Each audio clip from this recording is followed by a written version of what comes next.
Welcome back, I'm Daniel, and today we're going to make this great little MITER jig. Handmade MITER jig to fit my tenon saw. So come on a journey and we'll make this MITER jig right now. Because I'm right-handed, I only make the 45 on the right-hand side. You can do a double one, but I like turning my stock over. So, but I'm always on the right-hand side, so I can eye it up and I can use it right. And I make a straight cut on the left-hand side. So I turn the jig around and I make a straight cut. When you make a MITER box, the first thing you have to take into account is what saw you're going to use to cut your miters. I use a tenon saw. But it's very rigid and it cuts straight. If you use a normal saw, a jack saw or something, it bends. It can bend and wobble and everything, especially on your first cut. So I try not to use these. But the biggest concern with using a tenon saw is that you're only limited to the size of the saw itself. So unless you've got a big tenon saw, you're only limited to about 70mm. But that's fine, most of my boxes are under 70mm.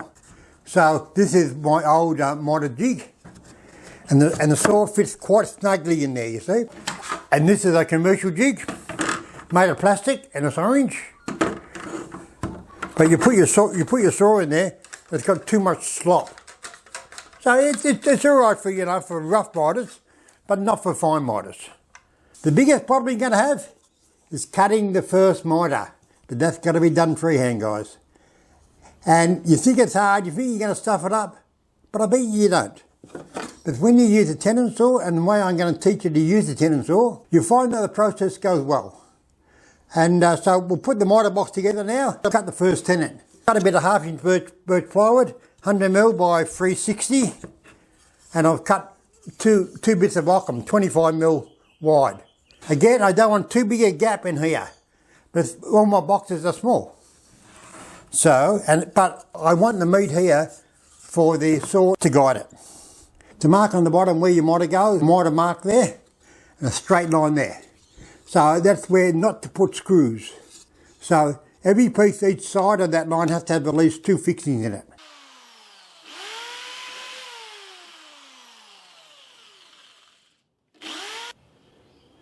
Just gluing up the bottom now for the jig. And screwing it together. Make sure you've got 2 fixings.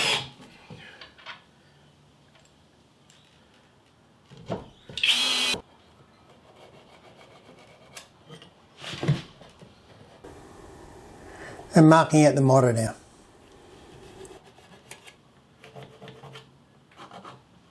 Okay guys, I've marked out the MITER box. I put a sharp pencil line exactly where I want the MITER to go. The MITER and also the square cut. So this is the moment of truth now, guys. We've got to cut the first MITER. But let's have a practice on a bit of pine first. So just mark a MITER. When you hold a tenon saw, it's got a big handle on it. So you can hold it all any way you want. But your index finger, I like to put my index finger forward. So that you'd be surprised, that helps you go straight. That helps you go straight. If you've got the saw like that, you don't know where it is in relationship to your body. I don't know, it just works for me. Put your index finger there. Put your index finger there. And now, when we start, we're going to start off very slow. Then we're going to do 3 or 4 cuts.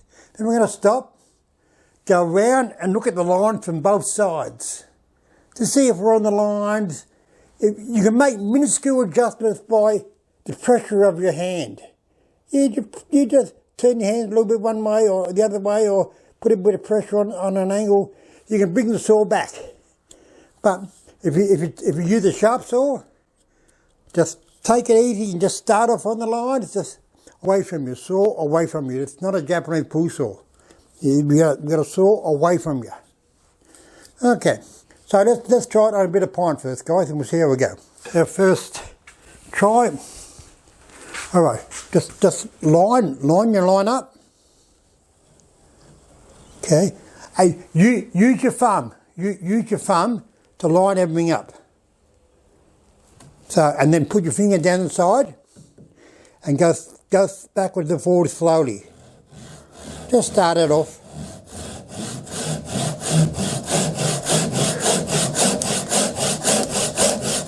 Let the saw do the work. Okay. And then, go about 5 times, just get it going. So I'm right on the line there. I'm right on the line there. Another 5 or 6 cuts. Have a look, yeah, go on 5. And because it's got a very narrow curve, I think you call it, it leaves a really great line. Okay guys, the other trick I was going to show you is sometimes your saw gets stuck, but it says metal on wood. Use a bit of soap on your saw. Go backwards and forwards with the soap a bit. And that helps it go through the MITER. That frees it all up, so it doesn't jam on you.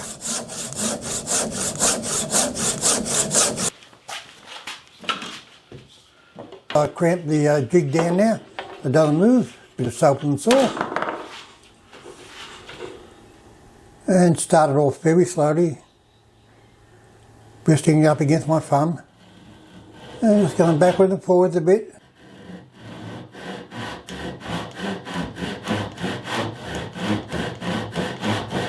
Starting it off.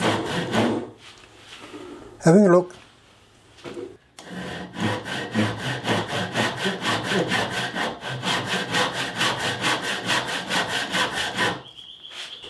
And having another look now, make sure it's all going all right.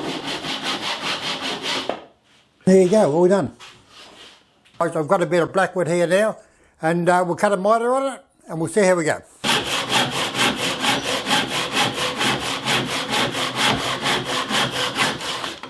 Let's check the MITER. Pretty good, pretty good. Very nice. Check the 45. Yeah, perfect, look at that. Damn, come on, great. And that's how you make a MITER jig, guys. We're finished. Look at that, a handmade MITER jig. I bet yours will come up just as good as this if you follow the steps that I showed you. It's an easy jig to make, guys. So have a go at it, and we'll see you next time where we will be making another jig, I think, or a box, or I don't know, but it'll be something that's made by Dash.